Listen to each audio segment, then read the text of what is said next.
आज का lecture start हो रहा है नोबेल प्राइज़ 2020 पे, जो 2020 के नोबेल प्राइज़ जो 10 दिसंबर आने वाले 10 दिसंबर को दिए जाएंगे। इनके बारे में आज हम डिस्कस करेंगे। नोबेल प्राइज़ है ये दुनिया का सबसे प्रतिष्ठित पुरस्कार है। इसका दूसरा नाम क्या है? स्विस रिक्स बैंक प्राइज। ये अल्फ्रेड नोबेल की स्मृति में दिया जाता है, जिनका जन्म 21 अक्टूबर 1833 को स्टॉकहोम स्वीडन में हुआ था। अल्फ्रेड नोबेल का देहांत इटली के सैन रेमो में 10 दिसंबर 1896 को हुआ, जिसकी वजह से 10 दिसंबर को उनकी पुण्यतिथि के दिन के अवसर पर जो स्वीडिश आविष्कारक अल्फ्रेड नोबेल हैं, उनकी पुण्यतिथि के अवसर पर ये पुरस्कार दिया जाता है। नोबेल पुरस्कार का वितरण स्टॉकहोम स्वीडन में किया जाता है, जो छः विभिन्न क्षेत्रों में दिया जाता है। पहला है फिजियोलॉजी या चिकित्सा, दूसरा भौतिकी, फिर रसायन विज्ञान, साहित्य, शांति और आर्थिक विज्ञान यानी अर्थशास्त्र के क्षेत्र में दिया जाता है। अब हम थोड़ा ये भी जान लेते हैं कि जो नोबेल प्राइज़ है वो अनाउंस कौन करता है। भौतिकी का नोबेल पुरस्कार जो है royal Swedish academy of sciences Stockholm Sweden द्वारा अनाउंसमेंट किया जाता है इसका। रसायन विज्ञान का royal Swedish academy of sciences Stockholm Sweden, जो दोनों फिजिक्स मतलब भौतिकी और रसायन के दोनों की एक ही इंस्टीट्यूट है जो अनाउंस करती हैं। फिजियोलॉजी या चिकित्सा में जो नोबेल पुरस्कार है उसका अनाउंसमेंट होता है कोरोलिंस्का इंस्टीट्यूट स्टॉकहोम स्वीडन, जो नोबेल असेंबली द्वारा दिया जाता है। उसके बाद आते हैं साहित्य में। साहित्य का नोबेल पुरस्कार स्वीडिश अकादमी स्टॉकहोम स्वीडन द्वारा अनाउंसमेंट किया जाता है। नोबेल पुरस्कार जो शांति के लिए जो नोबेल पुरस्कार होता है उसमें 5 सदस्यीय एक समिति होती है, जो नॉर्वेजियन स्टार्टिंग नॉर्वे की जो संसद है उसके द्वारा अनाउंस किया जाता है। और जो आर्थिक विज्ञान यानी अर्थशास्त्र के फील्ड में जो नोबेल पुरस्कार की घोषणा की जाती है, जो अनाउंसमेंट किया जाता है, वो है royal Swedish academy of sciences Stockholm Sweden. अब आगे हम जान लेते हैं कि इस बार विभिन्न क्षेत्रों में किसको नोबेल पुरस्कार अनाउंस किया गया है, जो 10 दिसंबर को वितरित किए जाएंगे। चिकित्सा के क्षेत्र में है माइकल हाउटन ब्रिटेन से हैं, हार्वे अल्टर जो अमेरिका के हैं, चार्ल्स राइस जो अमेरिका के हैं।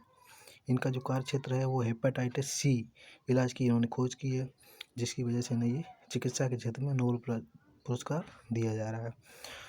हेपेटाइटिस सी जो है यकृत कैंसर और सिरोसिस कैंसर का प्रमुख कारण होता है। उसके बाद अब भौतिकी के क्षेत्र में जो मिल रहा है नोबेल पुरस्कार वो रोजन पेनरोज अमेरिका के हैं, रेनहार्ड गेंजल जो अमेरिका के हैं, और एंड्रिया घेज जो अमेरिका के हैं। यानी भौतिकी का नोबेल पुरस्कार तीनों अमेरिकन को मिल रहा है, संयुक्त रूप से मिलेगा। इनका जो कार्य क्षेत्र है किस लिए मिल रहा है, वो है ब्लैक होल से संबंधित इन्होंने खोज की है। किसने? रोजन पेनरोज ने। और एंड्रिया घेज और रेनहार्ड गेंजल इन्होंने क्या किया है, आकाशगंगा केंद्र में सुपर मैसिव कॉम्पैक्ट ऑब्जेक्ट खोज के लिए जो विशेष कार्य किया है, इसके लिए। अगला देखते हैं रसायन विज्ञान के क्षेत्र में। रसायन विज्ञान के क्षेत्र में महिला वैज्ञानिक हैं इमैनुअल कारपेंटियर जो अमेरिका की हैं, जेनिफर डाउना फ्रांस की हैं। इनका जो कार्य क्षेत्र है वो जीनोम एडिटिंग पद्धति पर विकास संबंधी संयुक्त रूप से इन्होंने कार्य किया है, जिसके लिए इन्हें नोबेल पुरस्कार रसायन विज्ञान के क्षेत्र में मिलेगा। अब अगला है अर्थशास्त्र यानी आर्थिक विज्ञान के क्षेत्र में। इसमें स्टैनफोर्ड यूनिवर्सिटी के पॉल आर मिलग्रोम जो अमेरिका के हैं और रॉबर्ट बी विल्सन अमेरिका के हैं, इनको संयुक्त रूप से अर्थशास्त्र के क्षेत्र में नोबेल पुरस्कार अनाउंस किया गया है, जो 10 दिसंबर को दिया जाएगा। इनका जो कार्य क्षेत्र है वो नीलामी सिद्धांत में सुधार एवं नए नीलामी स्वरूप का आविष्कार, अर्थात नीलामी की प्रक्रिया जो प्रारूप है वो उन्होंने शोध कार्य में जो प्रक्रिया प्रारूप है उसको तैयार करने के लिए इन्होंने इस पर शोध किया है, जिसके लिए ना ये नोबेल पुरस्कार अर्थशास्त्र के क्षेत्र के फील्ड में दिया जाएगा। अब अगला जो है वो साहित्य के क्षेत्र में जो नोबेल पुरस्कार है वो अमेरिकी कवयित्री लुइस ग्लक को मिलेगा। अनाउंसमेंट हुआ है, लुइस ग्लक को मिलेगा। और इतिहास में साहित्य का नोबेल पाने वाली 16वीं महिला होंगी और पहली अमेरिकी महिला है, मतलब पहली अमेरिकी महिला है जिनको ये साहित्य का नोबेल प्राइज मिलेगा। इन जो 1993 में कैटोनी मार्सन के बाद समकक्ष हैं। जो 1993 में जो नोबेल मिला था कैटोनी मार्सन, इनके समकक्ष हैं ये।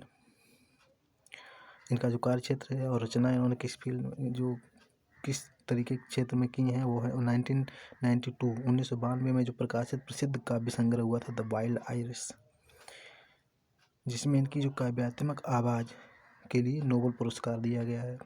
अब तक कुल 12 कविता संग्रह और निबंध इनके प्रकाशित हो चुके हैं। अगला और आखिरी जो है वो शांति के क्षेत्र में विश्व खाद्य कार्यक्रम वर्ल्ड फूड प्रोग्राम को ये नोबेल पुरस्कार मिलेगा। इनका जो कार्य क्षेत्र क्या है, कोरोना काल में प्रभावित क्षेत्रों में भुखमरी से लड़ने और शांति बनाए रखने से जुड़े सराहनीय कार्य इन्होंने किए हैं। कोरोना काल में जो कोरोना काल चल ही रहा है और कोरोना से संबंधित जितने भुखमरी से लड़ने के लिए और शांति बनाए रखने के लिए इन्होंने सबसे अच्छा काम किया है। और इस तरीके से ये नोबेल पुरस्कार 2020 के आने वाले 10 दिसंबर को डिक्लेयर तो हो ही गए हैं, अभी दिए जाएंगे। आज का लेक्चर हमारा फिनिश होता है यहाँ पे। नोबेल पुरस्कार 2020 के लिए लेक्चर था। Thank you.